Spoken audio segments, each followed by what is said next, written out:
இந்த போராட்டம் மக்கள் போராட்டம் இல்லை, பக்தர்கள் விரும்புகின்ற போராட்டம் இல்லை.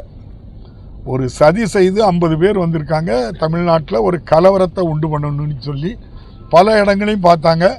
திருப்பரங்குன்றம் தான் பொருத்தமான இடம் அப்படின்னு சொல்லி ஒரு 50 பேர் வந்திருக்காங்க. ஏன் இந்த கலவரத்தை ஈடுபடுத்தணும் அப்படின்னு நினச்சா, ஏற்கனவே இந்தியா முழுவதும் கரச்சைவேன்னு சொல்லி ஆரம்பித்து பாபர் மசூதியை போய் இடித்து இந்தியா முழுவதும் ஒரு வாக்குகளை பெற்று இப்போது ஆட்சிக்கு வந்துட்டோம் அப்படின்னு நினச்சி யார் இருக்கிறா?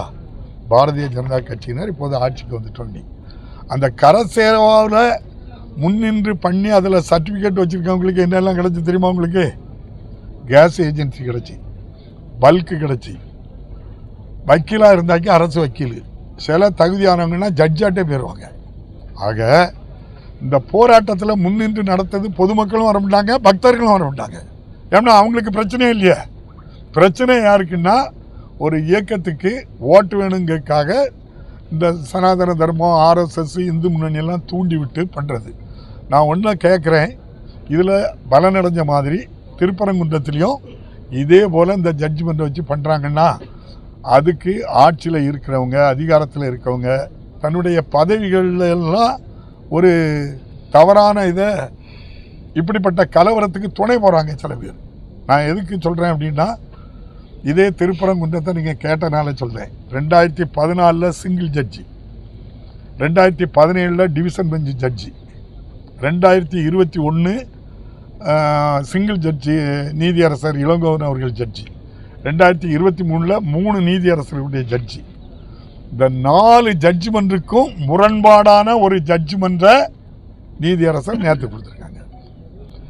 அப்போ ஒரு நீதியரசருடைய முன் இருக்கக்கூடியது ஒரு பிரச்சனையை பற்றா, அது அவ்வளோத்தையும் அவங்க பார்க்கணும்.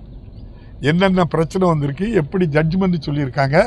அப்போ அந்த ஜட்ஜ்மெண்ட்டுக்கு முரணாக ஒரு ஜட்ஜ்மெண்ட்டை சொல்லி பிறகு நடந்ததெல்லாம் நீங்கள் பார்க்குறீங்க. பொதுவாக பொறுப்பில் இருக்கிறவங்க கொஞ்சம் நிதானம், அமைதி, கடமை உணர்வு, இந்திய அரசியலமைப்பு சட்டத்துக்கு உட்பட்டு சட்டப்படி ஜனநாயகத்தில் மக்களை பாதுகாக்கக்கூடிய நடவடிக்கை எடுக்கிற மாதிரி இருக்கணும். நீங்கள் ஒன்று அவங்க என்ன சொல்கிறாங்க, இந்துக்களுக்கு விரோதமாட்டு இவங்க இருக்காங்கன்னு சொல்லி ஒரு 50 பேர் சேர்ந்து நேற்று இந்த பிரச்சனையை உருவாக்குதாங்க. இந்த அரசு இந்துக்களுக்கு விரோதமாக இருந்துன்னா 3800 ஆலயங்கள் குடமுழுக்கு நடந்திருக்கு. இந்த வர்ற ஜனவரி மாதம் எங்கள் ராமலிங்கசாமி கோயில் திருக்கோயிலும் 1 கோடி ரூபா கொடுத்து அதுக்கும் என்ன செய்கிறாங்க, கும்பாபிஷேகம் பண்ண போகிறாங்க. திருச்செந்தூர் முருகன் கோயிலில் 1000 மண்டபம் தேர்தல் அறிக்கையில் இந்த அரசு சொல்லிச்சு, திமுக ஆட்சிக்கு வந்தால் 1000 மண்டபத்தை சரி செய்து தருவோம்னாங்க. போய் பாருங்கள், 500 கோடி ரூபா செலவில் பக்தர்கள் எல்லாருடைய நிதியையும் வாங்கி அற்புதமாக இந்த அரசு செய்து கும்பாபிஷேகம் நடத்தி முடிச்சிருக்கு. இது இந்துக்களுக்கு விரோதமான அரசா, ஆதரவான அரசா?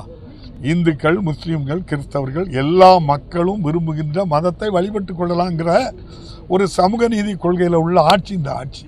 இந்து விவசாயிக்கு வாங்கின கடனை ரத்து பண்ணியிருக்கா மத்திய அரசு? இந்து விவசாயி வீட்டு பையன் கல்வி கடன் வாங்கினதை ரத்து பண்ணியிருக்கீங்களா? இந்து நெசவாளர் வாங்கின கடனை ரத்து பண்ணியிருக்கீங்களா? இந்து சுய உதவி குழுக்கள் கடனை ரத்து பண்ணியிருக்கீங்களா? இந்து சிறு குறு தொழில் பண்ணிக்கிட்டு இருக்கவங்க கடன் 1 ரூபா ரத்து பண்ணியிருக்கீங்களா? 44,000 கோடி ரூபாய் நம்முடைய டாடா நிறுவனத்துக்கு 44,000 கோடி ரூபாய் மானியம். 2 கம்பெனி ஆரம்பிக்க மானியம் 44,000 கோடி ரூபாய். 758 கோடி ரூபாய் பிஜேபிக்கு தேர்தல் நிதி. இல்லைன்னு சொல்லுங்க, நான் ஏற்றுக்கிட்டேன் பொறுப்பு.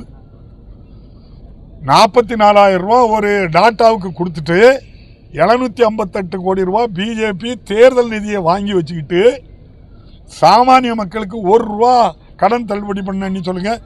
வேற ஜாதிக்கே செய்யாண்டாம், இந்துக்களுக்கு மட்டுமா கடன் ரத்து பண்ணுங்க. நீங்க பண்ணலையே. நீங்க நினைக்க இந்துக்கள் யார் தெரியுமா?